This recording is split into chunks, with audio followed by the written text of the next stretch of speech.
Hello students, कैसे हैं आप सब। आशा करती हूँ आप सब बहुत अच्छे होंगे। तो आइए शुरू करते हैं हमारी आज की क्लास। और हम पढ़ रहे हैं अध्याय 5 जैव प्रक्रम, और इसमें आज हम सीखेंगे उत्सर्जन, मानव में उत्सर्जन। तो बच्चों, हमने अपनी पिछली क्लासेस में देखा कि लगातार हमारी बॉडी के अंदर, हमारे शरीर के अंदर मेटाबॉलिक एक्टिविटीज़ चल रही होती हैं। तो जो मेटाबॉलिक एक्टिविटीज़ चल रही होती हैं उससे एनर्जी बन रही होती है, कुछ चीज़ें बन रही हैं, कुछ चीज़ें टूट रही हैं, लगातार ये प्रोसेस हमारी बॉडी में चल रही होती हैं। इसी बीच में कुछ वेस्ट मटेरियल भी हमारे शरीर में लगातार बनते रहते हैं, जो कि शरीर से बाहर निकाले जाने ज़रूरी हैं। तो आपको याद होगा कि जो श्वसन की प्रोसेस, रेस्पिरेशन की प्रोसेस थी, उसमें हमने सीखा कि कार्बन डाइऑक्साइड लगातार निकल रही है और लंग्स के थ्रू वो शरीर से बाहर एक्सहेल निकाल दी जाती है। अब यहाँ पर एक और इम्पॉर्टेंट चीज़ है कि हमारे शरीर में मेटाबॉलिक एक्टिविटीज़ के बाद ही कुछ नाइट्रोजिनस सब्सटेंसेस भी रिलीज होते रहते हैं, जो कि हमारे शरीर के लिए बहुत ही हानिकारक हैं। शरीर में उन्हें रुकना नहीं चाहिए, उनको शरीर से लगातार बाहर निकाले जाने की ज़रूरत है। तो इस प्रोसेस के लिए हमारे पास एक अलग से ऑर्गन सिस्टम होता है पूरा, जिसको कहा जाता है उत्सर्जन तंत्र, यानी कि एक्सक्रीटरी सिस्टम। एक्सक्रीटरी सिस्टम हम यहाँ पर पढ़ेंगे कि ह्यूमन में एक्सक्रीटरी सिस्टम कैसे काम करता है। तो सबसे पहले इसका स्ट्रक्चर समझ लेते हैं। एक्सक्रीटरी सिस्टम हमारे यहाँ लोअर एब्डोमेन में प्रेजेंट होता है। इसके जो पार्ट्स हैं, आइए उसको देखते हैं। पहले यहाँ पर ये बीन शेप स्ट्रक्चर यहाँ पर जो दिखाई दे रहे हैं, ये है किडनी यानी कि वृक्क। ये होती हैं 2, यानी कि हमेशा किडनी जो है वो पेयर में प्रेजेंट होती है 2। इसके बाद आप नीचे आएंगे तो देखेंगे कि यहाँ से ये ट्यूब लाइक स्ट्रक्चर्स निकल रहे हैं, हर एक किडनी से एक एक, यानी कि ये भी पेयर में प्रेजेंट होते हैं और इन्हें कहा जाता है मूत्रवाहिनी यानी कि यूरेटर। ये पेयर में प्रेजेंट है, तो मैं यहाँ लिख देती हूँ, ये 2 हैं। अब नीचे आने पर यहाँ पर दिखेगा कि ये इस तरह का एक स्ट्रक्चर है। ये जो है यहाँ पर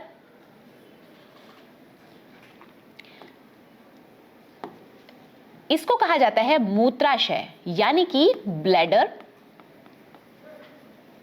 अब ये यहां से नीचे की ओर चल रहा है, तो ये जो मार्ग है इसे कहा जाता है मूत्र मार्ग यानी कि यूरेथ्रा। तो ध्यान देंगे अगर, तो एक्सक्रीटरी सिस्टम में यहाँ पर किडनीज पेयर में है यानी कि 2 हैं। उसके बाद ये जो ट्यूब्स हैं जिसे मूत्रवाहिनी यूरेटर बोल रहे हैं, तो ये है 2 यानी कि ये भी पेयर में है। अब एक ब्लैडर है और एक ही यूरेथ्रा है। तो आइए इसको समझते हैं कि होता क्या है। हमारे शरीर में जो डर्टी ब्लड है उसके अंदर से नाइट्रोजनस वेस्ट को निकाला जाना जरूरी है। तो वो कैसे होता है?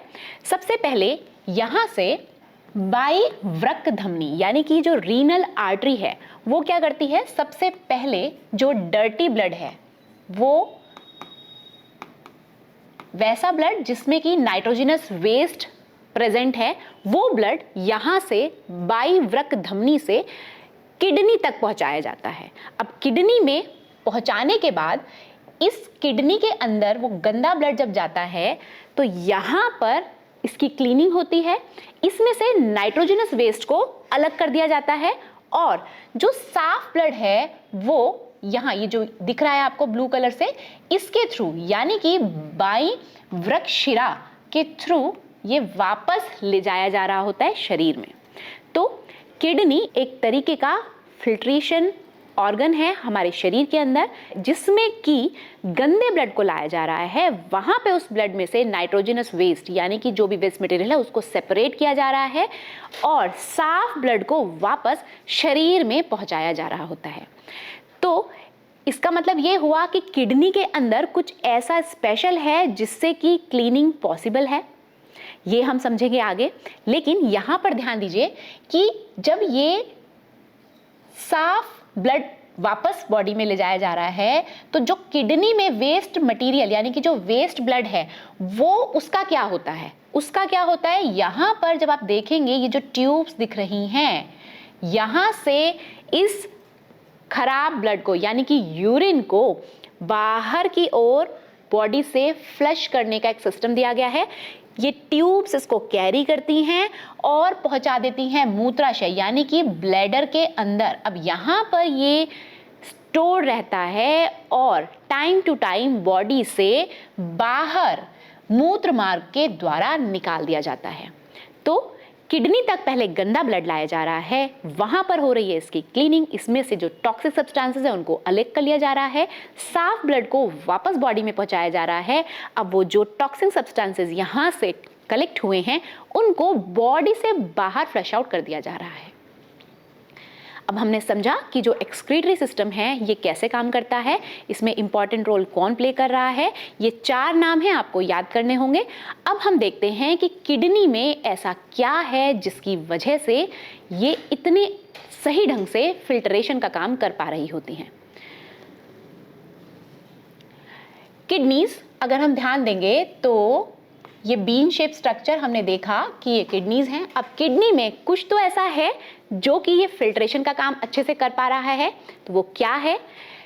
किडनी के अंदर नेफ्रॉन्स प्रेजेंट होते हैं, यानी कि एक किडनी में 1 मिलियन तक नेफ्रॉन्स प्रेजेंट होते हैं जो कि इस फिल्ट्रेशन के काम को लगातार करते रहते हैं। किडनी है तो किडनी में यहाँ नेफ्रॉन्स कितने? 1 मिलियन, बहुत ज्यादा नंबर होता है इनका। तो ये 1 मिलियन नेफ्रॉन्स जो हैं प्रेजेंट होते हैं किडनी के अंदर। अब ये जो आप स्ट्रक्चर देख रहे हो ये वही नेफ्रॉन का स्ट्रक्चर है, यानी कि ये वही फिल्ट्रेशन यूनिट है जो कि किडनी के अंदर लगातार काम कर रही होती है। होता क्या है एक बार समझते हैं इसका डायग्राम। यहाँ पर जो ये आप देख रहे हैं ये वाला, यानी कि ये है कलेक्टिंग डक्ट, इसको भी समझते हैं। यहाँ पर संग्राहक वाहिनी कलेक्टिंग डक्ट दी गई है। इसके अलावा यहाँ पर आप ध्यान देंगे तो ये एक इस गोल आकार का इस तरीके का एक संपुट कैप्सूल जैसा स्ट्रक्चर है, इसे बोला जाता है बोमन्स कैप्सूल। इसके बाद ये देखेंगे कि ये बोमन्स कैप्सूल जो है ये वृक्काणु का नलिकाकार भाग, ये पूरा का पूरा नलिका के आकार का ये फोल्डेड वे में इस तरह से एक लूप बनाते हुए यहाँ पर जाकर के ये इस संग्राहक वाहिनी में जाकर के मिलता है, कलेक्टिंग डक्ट में जाकर मिल रहा है। तो हो क्या रहा है कि वृक्क धमनी की शाखा, यानी कि ये वही है जिसकी हमने अभी बात की थी कि जो डर्टी ब्लड को लेकर आ रही है, ये वही धमनी है। अब धमनी की शाखा से जो डर्टी ब्लड है वो यहाँ तक पहुँचाया जाता है और इस बोमन्स संपुट यानी कि बोमन्स कैप्सूल, ये है बोमन्स कैप्सूल, और इस कैप्सूल के अंदर यहाँ पर लगी होती हैं ग्लोमेरुलस की यानी कि कोशिका गुच्छ, कैपिलरीज होती हैं बहुत छोटी छोटी पतली पतली। अब यहाँ तक ब्लड को ले जाया जा रहा है और इस ग्लोमेरुलस यानी कि कोशिका गुच्छ के अंदर ही ये फिल्ट्रेशन का काम हो रहा है।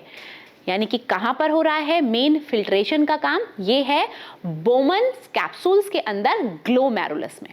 तो जैसे ही डर्टी ब्लड यहाँ पर आता है, यहाँ पर हो जाता है इसका फिल्ट्रेशन, यानी कि जो इससे टॉक्सिक सब्सटेंसेस हैं इस ब्लड में प्रेजेंट उनको कर लिया जाता है एब्जॉर्ब, और जो ब्लड है उसको यहाँ से ले जा करके अलग आगे बढ़ने के लिए छोड़ दिया जाता है ताकि ये ब्लड वापस शरीर में भेजा जा सके। लेकिन इसी बीच एक और चीज होती है यहाँ पर कि जब ग्लोमेरुलस के अंदर यानी कि बोमन कैप्सूल्स के अंदर, ग्लोमेरुलस के अंदर जब ये फिल्ट्रेशन का प्रोसेस चल रहा होता है तो वो साथ ही साथ कुछ ग्लूकोज, कुछ अमीनो एसिड्स, कुछ काम की चीजें भी एब्जॉर्ब कर लेता है टॉक्सिन्स के साथ साथ।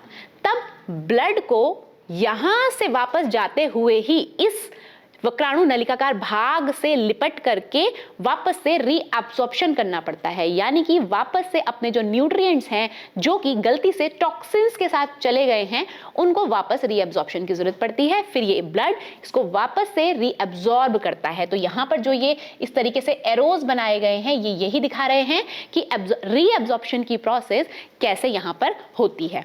अब ये यहां से होने के बाद ये जो वृक्क धमनी है उससे होता हुआ ये वापस शरीर में चला जाता है जो साफ ब्लड रहता है, और जो भी टॉक्सिन्स यहाँ पर कलेक्ट किए गए हैं ये संग्राहक वाहिनी यानी कि कलेक्टिंग डक्ट तक भेज दिए जाते हैं।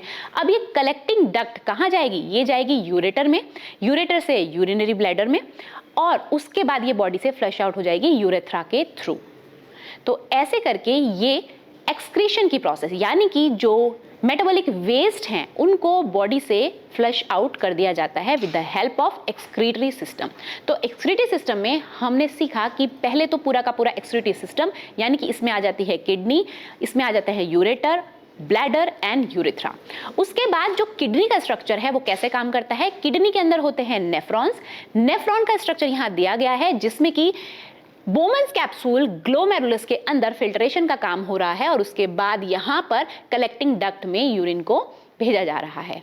रीअब्जॉर्प्शन की प्रोसेस भी इंपॉर्टेंट है क्योंकि रीअब्जॉर्प्शन से ही जो हमारे जो वाटर है, जो काम की चीज़ें हैं, ग्लूकोज, अमीनो एसिड्स वगैरह हैं, उनको वापस से रीअब्जॉर्ब करना भी बहुत ज़रूरी है, वरना वो भी हमारे शरीर में यूरिन के साथ ही बाहर बॉडी से फ्लश आउट हो सकते हैं।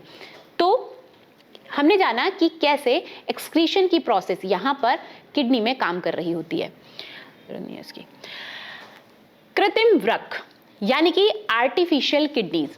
आर्टिफिशियल किडनीज मतलब कई बारी बच्चों ऐसा हो जाता है कि किसी भी कारण से, जैसे संक्रमण हुआ हो, कोई आघात हुआ हो, तो वृक्क में सीमित रुधिर प्रवाह हो, वृक्क की क्रियाशीलता को कभी कम हो गई है, वृक्क की क्रियाशीलता यानी कि किडनी प्रॉपर फंक्शन नहीं कर पा रही है, प्रॉपर फंक्शनिंग में नहीं है, किसी भी कारण से हो सकता है कि किडनी फेलियर हो रहा है, तब उस कंडीशन में आर्टिफिशियल किडनीज का, कृत्रिम वृक्क का यूज किया जाता है ब्लड में से नाइट्रोजनस वेस्ट को रिलीज करने के लिए, क्योंकि ये जो नाइट्रोजनस वेस्ट है ये हमारी बॉडी के लिए बिल्कुल भी ठीक नहीं है, ये बहुत हार्मफुल होता है। अगर ये बॉडी में रुके तो इंसान की डेथ तक हो सकती है।